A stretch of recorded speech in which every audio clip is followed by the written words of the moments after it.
The second ad hoc expert meeting on consumer protection took place between the 11th and 12th of July 2013 and was attended by more than 120 participants from over 55 member states, intergovernmental and non-governmental organisations. Experts exchanged views on the following issues as related to consumer protection: the implementation report on the United Nations Guidelines on Consumer Protection as prepared by the Secretariat, financial services, e-commerce, other issues to be included in the revised UNGCP, and the framework for the revision process work plan. During the opening plenary of the morning of Thursday the 11th of July, the group of experts elected Ms. Nathalie Omabono of France as the chair of the meeting. The first session of the ad hoc meeting was dedicated to the Secretariat presentation of the implementation report of the UN Guidelines on Consumer Protection. The report is based on over 55 responses from member states and relevant stakeholders, and this occasion was a unique opportunity to share and discuss all issues raised therein. The report shows that the UN Guidelines on Consumer Protection have been widely implemented by member states since 1985 to the present. National contributions to this revision process show that all areas of the existing guidelines remain valid and useful. Whereas the UN Guidelines on Consumer Protection, as they stand, cover a wide range of issues, some new challenges to consumer protection were identified, namely e-commerce and financial services. Furthermore, it was recognised that some additional issues may merit wider consultations, including data protection, abusive advertisement, or cross-border trade. The agenda for the rest of the ad hoc meeting was organised and structured on the findings of the implementation report, mainly with discussions on e-commerce, financial services, and other emerging issues.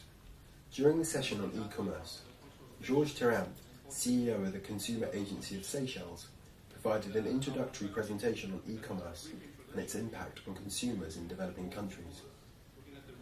The presentation described types of e-commerce, impacts at the cross-border dimension, and the benefits and risks of e-commerce to businesses and to consumers.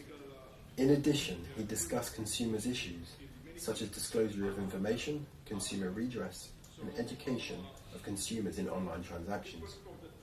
Mr. Tennant finalised his presentation by highlighting the key role institutional bodies should play to address cross-border consumer protection issues through international consultation, regional and international information exchanges between judicial and law enforcement agencies. Mr. Peter Avery, head of the Consumer Unit of the OECD, shed light on e-commerce work since the issuance of the e-commerce guidelines in 1999. Mr. Avery stressed data protection as a key consumer policy issue, and privacy issues being an important topic addressed in OECD public policy work. In addition, reference was made to the 1999 guidelines as a blueprint used by the European Commission in development of the consumer protection laws in 2001. He reported that some Asian countries are developing laws and regulations based on the OECD 1999 guidelines, and that in 2009 the OECD started a review of these guidelines.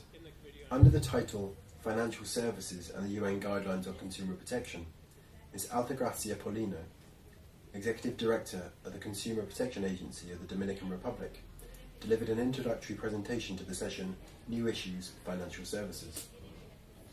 Ms. Paulino made reference to the need to incorporate the issue of financial services to the UN Guidelines on Consumer Protection, highlighting the fact that the users of these services have been most affected by the financial crises, and that it is unfair to condemn future generations to suffer the same consequences of the financial system.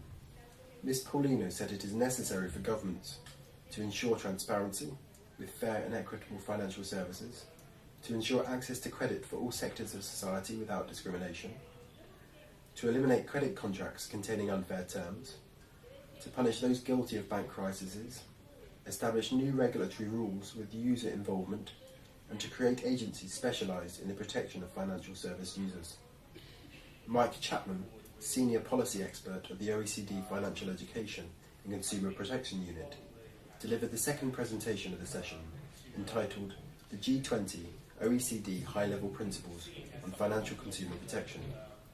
Mr. Chapman described the background of this initiative and the development, content and application of the common principles on consumer protection in the field of financial services.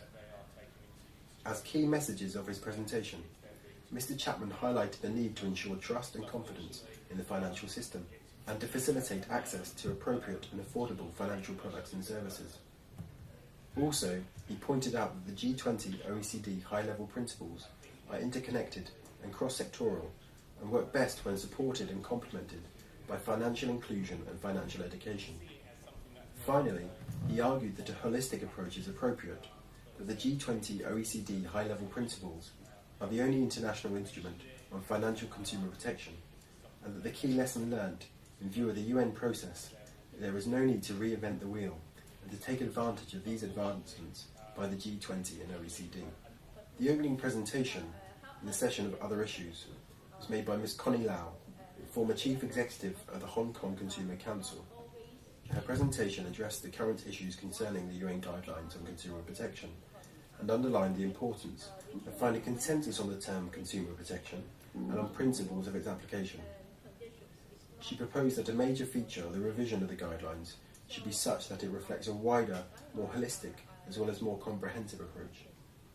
While recognising the issues of financial consumer protection and e-commerce, she stated that there were further new challenges to be faced, such as abusive advertising, the energy sector, and cross-border trade. One issue that goes beyond the mandate of UNCTAD, which raises particular interest among member states, is data protection. Ms. Lau stated that consumer information has become a commodity that is being traded, and often consumers are not even aware of this.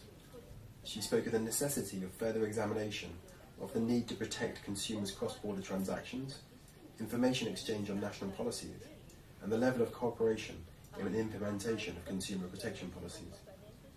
Ms. Lau stressed the need to continue to address these issues, even after the publication of a revised UN guidelines on consumer protection. A fifth session of the second ad hoc expert meeting on consumer protection addressed the future work plan for the revision of the UN guidelines on consumer protection. The Secretariat made a presentation on the schedule and flow of work on the interface between competition and consumer protection. 4 groups will be formed to assist the Secretariat in preparing a report to the 7th UN Review Conference scheduled for 2015. These groups will be as follows: 1 on financial services and consumer protection, 1 addressing e-commerce and consumer protection, 1 on the implementation of the UN guidelines for consumer protection, and 1 to address the other issues that have been identified during discussions of the second ad hoc expert meeting on consumer protection. In the concluding discussions of the meeting, it was agreed without exception that e-commerce and financial services were key issues that required inclusion in the UN guidelines in consumer protection, and that there were a number of additional issues for which experts made proposals for consideration.